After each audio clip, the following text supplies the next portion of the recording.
Assalamualaikum warahmatullahi wabarakatuh.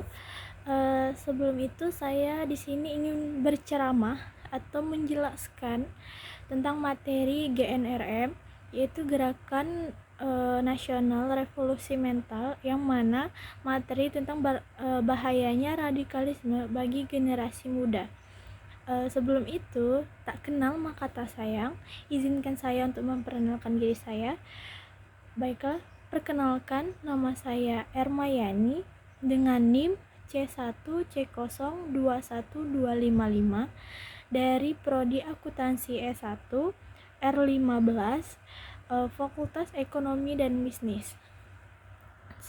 Baiklah, saya akan menjelaskan materi tentang apa sih bahaya radikalisme untuk generasi muda kita sekarang. Baiklah, radikalisme di kalangan remaja sangat berbahaya, sangat berbahaya, karena generasi muda ini merupakan generasi penerus atau generasi selanjutnya yang memiliki potensi yang sangat besar untuk uh, negara Indonesia itu sendiri gitu.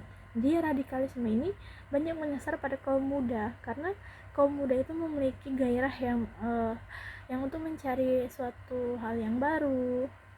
Dia ingin mencari suatu hal yang baru tanpa melihat atau mencari apa sih hal yang baru itu yang baik dan benar gitu. Jadi anak muda itu sering labil gitu. Jadi radikalisme itu paham yang mengajarkan pada kekerasan, memutarbalikkan nilai secara drastis. Terus radikalisme ini memiliki karakteristik gitu, yaitu ada dua. Yang pertama intoleran, yang kedua itu fanatik. Dia terlalu fanatik atau terlalu mengikuti zaman yang menurut itu nggak baik gitu. Jadi salah satu cepatan pahamnya radikalisme masuk yaitu yang pertama yaitu kurangnya literasi, yang kedua memanfaatkan pertemanan, karena kita tidak tahu pertemanan ini ada yang baik dan tidak gitu.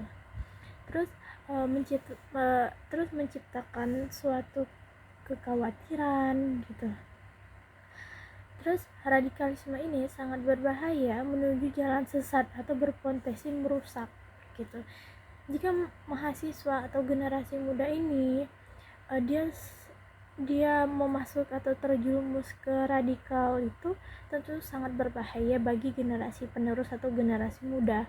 Maka pada saat ini perlu diadakan pencegahan mahasiswa atau generasi muda agar tidak terpengaruh oleh radikalisme tersebut. Jika kata radikal berkembang menjadi isme atau pahaman radikalisme, konotasinya tuh menjadi negatif. Ini nantinya akan berpotensi berkembang menjadi terorisme. Dan kata itu radikalisme itu merupakan ada embrio atau dari terorisme gitu.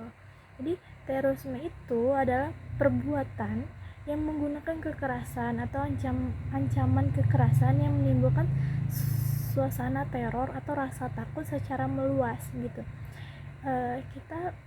Kita ambil contoh aja dari misalnya pengeboman bulan lalu yang dapat menimbulkan korban gitu yang bersifat massal dan menimbulkan kerusakan atau kehancuran terhadap yang strategis dalam lingkungan hidup, misalnya kayak fasilitas publik atau fasilitas internasional dengan motif ideologi atau politik atau gangguan keamanan gitu. Misal kalau kita terjadi teror tersebut, kita harus wajib melaporkan ke pihak yang berwajib atau pihak kepolisian agar kita merasa aman gitu. Dalam definisi ini, terorisme itu tidak hanya identik dengan kelompok gitu radikal berbasis agama tertentu gitu. Jadi pelaku terorisme itu dipastikan menganut pahaman radikal, meskipun yang berpikir radikal belum tentu teroris gitu. Dengan kata lain, radikalisme ini menjiwai terorisme gitu. Jadi radikalisme ini tidak hanya identik dengan agama tertentu saja, dalam konteks Indonesia sering dikaitkan dengan agama Islam. Tapi di Indonesia ini terdapat agama apapun selama tertentangan dengan ideologi negara. Karena Indonesia itu sangat beragam, dia mempunyai banyak agama.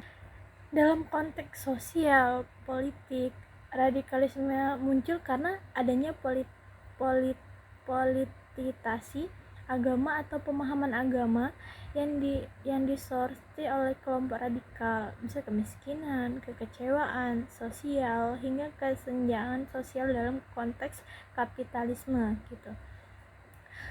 Ada pula radikalisme di lingkungan kampus. Berkembangnya paham radikal dan intoleran di lingkungan kampus ada hal yang nyata gitu. Ada pula ciri-ciri kelompok berpahaman radikal. Mahasiswa perlu berhati-hati akan berbahaya radikalisme di lingkungan kampus yang biasanya bersembunyi di dalam organisasi keagamaan gitu. Mereka kerap merekrut mahasiswa baru atau mahasiswa yang tidak paham apa itu radikalisme, apa itu terorisme. Hal tersebut dikarenakan mahasiswa dianggap sebagai kelompok yang masih labil gitu dan berada dalam proses mencari jati diri, serta cenderung lebih kritis kepada pemerintah, terutama soal ketidakadilan atau kesejahteraan sosial dan lain-lain. Oleh karena itu, pentingnya bagi mahasiswa untuk mengenali ciri-ciri orang atau kelompok yang menganut paham radikal. Pertama nih, mereka umumnya menolak keras perbedaan pandangan, terutama pandangan keyakinan agama, karena kita tidak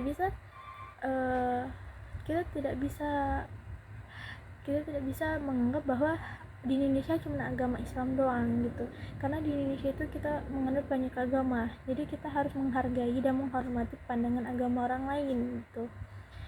Dan kedua, mereka juga mudah mengkafirkan orang lain bahwa sesama muslim gitu. Yang ketiga, mereka sering menyuarakan narasi tertentu dengan dalil menegakkan hukum agama yang ujung-ujungnya ingin menggantikan Pancasila sebagai ideologi mereka. Yang keempat juga, mereka selalu menempatkan Barat atau secara ideologis politik sebagai musuh bersama yang mengancam kesatuan umat.